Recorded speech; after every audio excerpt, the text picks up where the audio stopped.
Welcome to the Outthinker podcast. Each week, we talk with forward-looking strategists and innovators that are challenging the status quo, leading the future of business, and shaping our world. I'm your host, Kyan Krippendorf, founder of the Outthinker Strategy Network.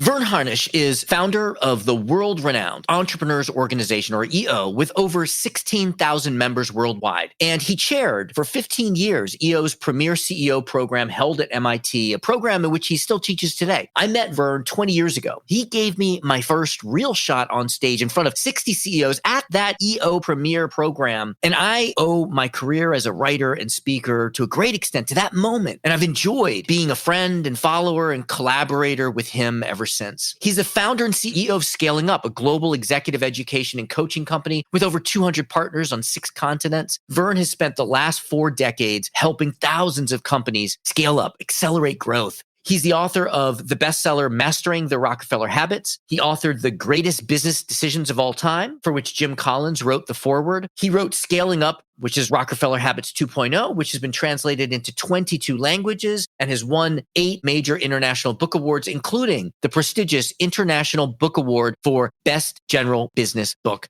His latest book, Scaling Up Compensation, rocketed to the #1 HR book on Amazon. Verne also chairs the annual ScaleUp Summits and serves on several boards, including vice chair of the Riordan Clinic, co-founder and chair of Geoversity, and board member of the social venture $1 Million Women. And he is a private investor in many scale-ups. In this podcast, he shares with us some practical, proven tips for designing your growth strategy. He talks about how strategy has evolved over the last few decades. He gives you a tool to help identify the right customer niche for you, a key lesson for keeping competitors at bay. And he suggests we should not be designing strategy at the office, and instead where we should be designing strategy. Ladies and gentlemen, Verne Harnish. Verne, it is so great to have you here. So glad we finally got you on the show. Today, we're going to talk about strategy. I ask this question of everyone on this podcast, and I get this different answer every time, which is, what's your definition of strategy? Well, we have the framework, right people doing the right things right. So it's figuring out the right things for people to do, and that those right things are different than what everyone else in your industry is doing. That is the essence of strategy, is doing it different. And why is that? It's the only way to not get commoditized. People like to talk about, well, we're different. But if you price the same as everyone in your industry, you're not different. Where Southwest Airlines did, and they even sub-brand it, transparency. If you hire the same people everybody else does, you're not different. And if you deliver the product or service in the same way roughly everybody else does, you're not different. And so strategy is about figuring out that difference that matters for enough customers. You can scale up something significant. The other thing that we emphasize is people get all caught up in market share. And it's not about market share. It's about profit share. So we have what we call the 770 rule. You want to basically upset 93% of the market. You just want to find the 7% that aligns with what you can be best at. And you want to pick the 7% that has all the money. And it could be at the low end. IKEA's done that with Flat Packed, and they only have 7% global market share at 30 billion. Or you can do it at the high end. Apple, when they hit their highest market cap the first time, they only had 7% global market share. Yet they are highest market cap company on the planet, but they own 50% of the profitability. Today, they own almost 70% of the profitability of the industry. Yet they're just barely double digits in terms of overall market share. So what do you say to a CEO that is oriented to, hey, let's go after a big share of a big market? We just talk them off the ledge. Now, look, you want to own 70% of a niche. The riches are in the niches. And we just drive home that phrase. So I'll give you a smaller company example. I know you got some big companies on here, but my buddy Don Tangway, he's in the HVAC business, heating, plumbing, air conditioning. He was in Buffalo. He did it for everybody. Then he goes to Tampa and he said, look, I'm only going to do it for new construction and only new multifamily housing construction. I'm going to say no to everything else. And he's the 10-ton gorilla in Tampa, making insane profitability. And he's being very careful not to say yes to single family and remodel and repair and all of that. And now all he's going to do is take that model to other cities where he thinks the puck's going. In Buffalo, where he got started, he's just a commodity. duking it out over price and for labor. But because he only does one thing and he's the best, he can actually have the best labor, he can have the best pricing, and he has no marketing costs. That's ultimately what you want in your strategy. How do you achieve brand so your marketing costs are lower and your margins are higher? And you got to know the market's trying to cause the opposite to happen. Yeah. That customer acquisition cost is maybe the most important metric of a growth company. How do you then talk someone through figuring out what that niche is? We at Outthinker, we decided maybe 4 years ago, we're just strategy. We're not innovation. A lot of people think of us as innovation. We just serve chief strategy officers. It was magical. Once we said strategy officers, establish enterprises, magic happened. But we just kind of lucked on it. How do you help someone figure out what that niche is? It's two things. One, you fire up accounting, which tends to be underinvested in most companies, and you have them create those waterfall graphs. You look at your existing customer base and you figure out where are we making money and where we're not. And it's not equal across the customer spectrum. And all of a sudden you discover, wow, that customer that we seem to be able to land the easiest and make the most money off of, maybe we should go after more of those. First, it's data analytics. Look, there's no sports team that would think to operate today without a data analytics team. Now, the Atlanta Braves, looking at that pitcher and that batter means we better move the outfield over 3.5 feet. It's first data analytics with your existing customer. Number two, it's niching out the customers that you serve and answering what you and I have talked about is probably the most important strategy question ever popularized by the late Clay Christensen, which is, so what's the job to be done? We use the example of Herman Simon's Winterhalter. They make commercial dishwashers, but the job to be done for a school is one big wash a day. For a hospital, it's sterilization. For a company, it's customization. But for hotels and restaurants, the number one job is it must not just be clean, it must look clean. And that's a different job. So even though you may be selling the same product or service to a wide range of customers, each segment has a different job to be done. Understanding that and then matching that up with what is our data showing, and that's when you begin to discover the niche you ought to go after. Brilliant. For those that aren't familiar with Herman Simon, you're referring to the book that he wrote about mid-market companies in Germany, right? Yeah, it's hidden champions. But these are multi-billion-dollar companies that have managed to dominate a very narrow niche. And as a result, they make insane gross margins, 70, 80, 90%, software-like margins. And they have nets of 30, 40, 50%. The riches are in the niches. The favorite one that I remember is there's a company that sells 90% of the glass that's used by museums for displays. And in the US, it's McElhaney family and Tabasco. And what's nice, they only had two products, red and green. Now, they've been slightly disrupted here recently with Sriracha, but they've had the lead for 100 plus years in doing red and green hot sauce, different sizes. And they've had that leadership globally. There's a joke that I heard in a talk show. They're making fun of a Sriracha. Is that a good product you should never have to advertise? Case in point, Sriracha, which goes back to your first point. The customers that is going to come to you. Yeah, the hidden champions, no market costs, huge margins. It comes down to this, Kion. We think the best strategy in the world is blackmail. A lot of money in blackmail. And that's what you're trying to achieve. A way to blackmail a market. Now, what does that mean? You have a patent in, you've locked down a critical component that allows you to control the constraint in the industry. I can give you plenty of examples around this. I think of Robert Taylor. I'll tell you one story from my second book, The Greatest Business Decisions of All Time, which I did with the Fortune editors, and Jim Collins was kind enough to do the forward. And I love Robert Taylor. He's the one who created Soft Soap. 1980. He takes like 39 million the first year. He's looking at going 100 million the second year. And he's got all kinds of problems, right? If you're going to have that kind of scale, distribution, supply, staffing, and all that stuff. But none of that mattered if he didn't really focus on the fact that the big constraint was that Colgate-Palmolive was looking at what he was doing and was ready to rip him off. So he looked at the soft soap product and he said, where's the constraint? It was in the pump, the spring pump. And he said, look, there's only one company that made spring pumps at that time in the world. They were out in California. He visits them. He goes, what was your biggest order last year? And they go, yours, 5 million units. You know, he knew. Then he asked an interesting question. He goes, how many of these do you guys produce a year? And they go, about 100 million units. And he goes, sold. And he negotiated a 12-cent price, the $12 million purchase order, $1 million a month for the next 12 months. And he figured he could grow enough to fund that. But more importantly, he locked up the constraint. And as a result, when Colgate-Palmolive, P&G wanted to jump into the market, problem was no pumps. And ultimately, Colgate had to buy him for $1 gazillion in order to get access to the supply they needed to move the organization forward. That was the brilliance of Tesla this last year. They were the only ones able to deliver automobiles because they had control. The key was they wrote their own software. They were able to instantly rewrite the software for the chips that were available, whereas Mercedes-Benz had built on a platform of 1,000 different chips, and they didn't control their destiny from a software perspective. So they've all now woke up and said, we're going to now own the software that runs our cars. And we're not going to have such a wide range of specialty chips. We're going to let the software do it, not the hardware. So it's about getting control of the constraint in the industry. And then you can blackmail it. Wow. You've just shared two ideas that are worth billions to our members. One is find the customer that's your right niche customer. And the other is control the constraint. What I love about your work is that you always have questions. You're always learning. How have you seen strategy evolve from when you started a few decades ago to now? The big thing, Kion, is a much higher quality set of firsthand data.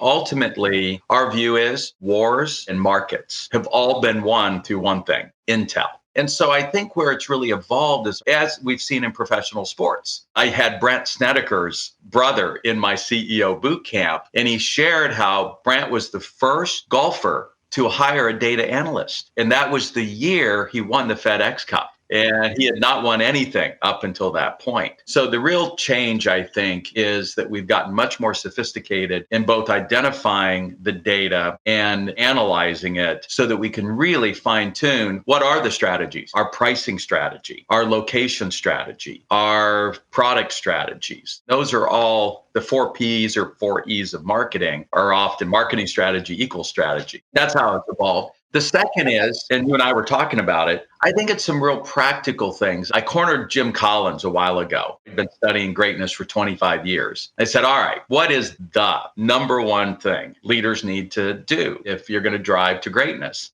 And he didn't even hesitate. He said, the council. Set up what he branded the council. It's different than your weekly executive team meeting. It's this hour. You can't work on strategy once a quarter or once a year. As you know, you got to work on it every week. Which right there is a little bit of not a radical idea, but that is a new idea. I mean, used to be strategy was an annual planning. Still, many companies view it as annual. So I just want to underscore what you're suggesting here is different from historical practice. Gary Hamel called them headlight committees. I don't care what name you give it, but you need to have a small team that meets every week to work on these handful of big strategy questions. You need that talk time in order to figure it out. And the reason Jim branded it a council, not a compromise, not a collaboration, is that ultimately, and I just hosted in a workshop the former legal counsel at Apple. One of the big conversations was, should they go into retail? And everybody counseled Steve that Apple should not go into retail. This is why you get paid the median bucks. He said, look, I've heard you, I understand, but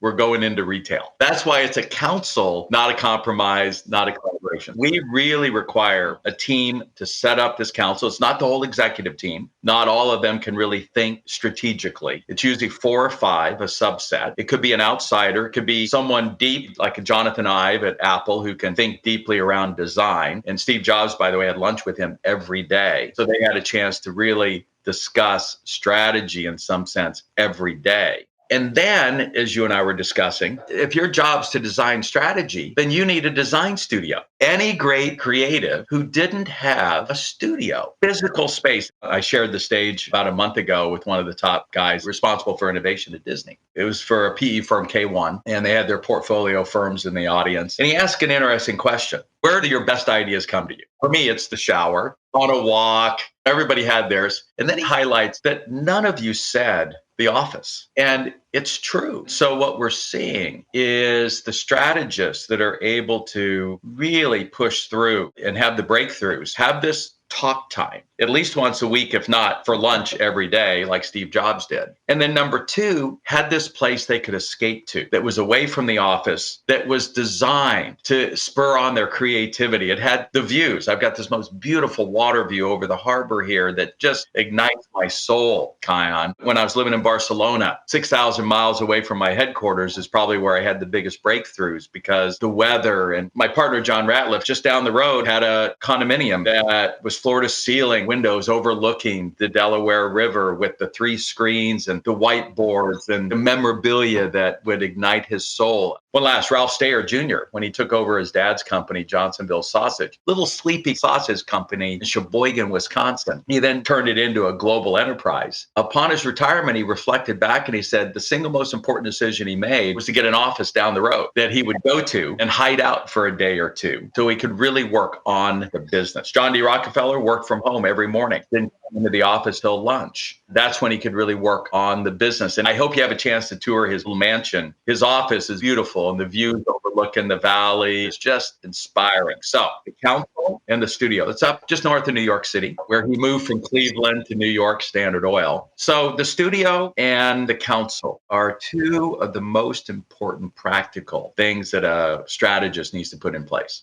I have so many more questions, but I'll limit it to 2. One is, what is a framework that you have found to be particularly valuable? Could be your own framework, could be another framework. We did create a framework called the 7 Strata of Strategy, and it was our way of integrating mainly most of the Harvard strategists plus Gary Hamel and your work into one kind of frame that helps people make 7 decisions that we think are important. But I also think, and I think it's underutilized, Michael Porter's 5 competitive forces. Here's why. I'll tell you a final story. I had a chance, rest his soul, to interview Wayne Huizenga. And it was really one of my first articles I wrote for Fortune magazine. Wayne is Blockbuster, Waste Management. And AutoNation. And AutoNation, yeah. He's the only entrepreneur who created 3 multi-billion-dollar plus public companies in 3 different industries. I would say Elon Musk now has done that, maybe the second. So I went down to see Wayne and I'm like, how have you done this in waste, renting videos, selling cars? And ultimately, it came down to him understanding who had the power and then finding a way to switch that to him. So Blockbuster Video, the power was with the studios. There's only one Beauty and the Beast. It's not like you can bid that against anyone. And the industry, they set out of fairness. It was really collusion. Said, hey, we're going to charge $65 for every video. And if you want Beauty and the Beast, it's going to be bundled with 9 of our dog movies. So essentially, Beauty and the Beast is going to cost you $650. And at $2 a night, it's going to take you a year just to earn back your inventory costs. And nobody ever had the hit in stock. And so Wayne said, look, if I could get videos for $6 instead of $65, I could blow open this industry. He ultimately cut that deal with Michael Eisner, and the rest is history. He shifted the power from the movie studios to him because he had the distribution channel. He did the same thing in AutoNation. He ultimately realized that the constraint in making money in cars is that you need 80% new customers every year. And he couldn't figure out why. I mean, this is why you had to discount and do all this marketing. You need 80% new customers. And he said, if I could switch that ratio, I could blow open the industry. It took him 7 years, Kion, he shared with me, to figure it out. But he had the right question. He ultimately solved it in Denver with John Elway. And he said, wait a second. The reason customers switch is they just want a new brand. They're bored with the BMW. They want to try a Mercedes or a Lexus or Range Rover. So he said, all right, John, you've got a great sports brand in Denver. Why don't I buy you all the brands? Now, who fought him on this? The manufacturers. They had the power over the dealers. And he took it all the way to the Supreme Court. And ultimately, they ruled that this would be anti-competitive to limit John Elway from being able to acquire whatever dealership if he qualifies. So he bought John all of them. Overnight, they went to $10 billion. He shifted the power from the manufacturers to him. So it was always about the 5 competitive forces model. And so that is supplier bargaining power, and you're gaining bargaining power over suppliers in both of those cases. In both of those cases, they were the constraint, and he was able to blackmail the industry.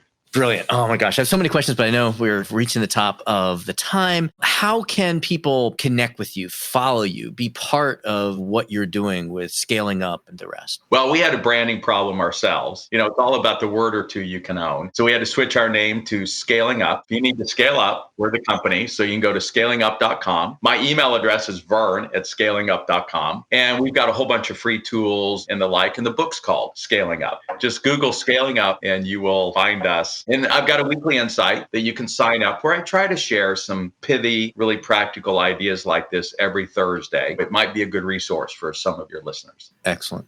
Thank you so much for being here and for what you do for entrepreneurs and growth companies around the world. Well, I want your audience to know you and I have been friends for decades. You've been our strategy partner. You're who we send our clients when they have deep strategy challenges. So I'm honored to know you. I owe my career to you. I said that in the intro. Thank you, Verne.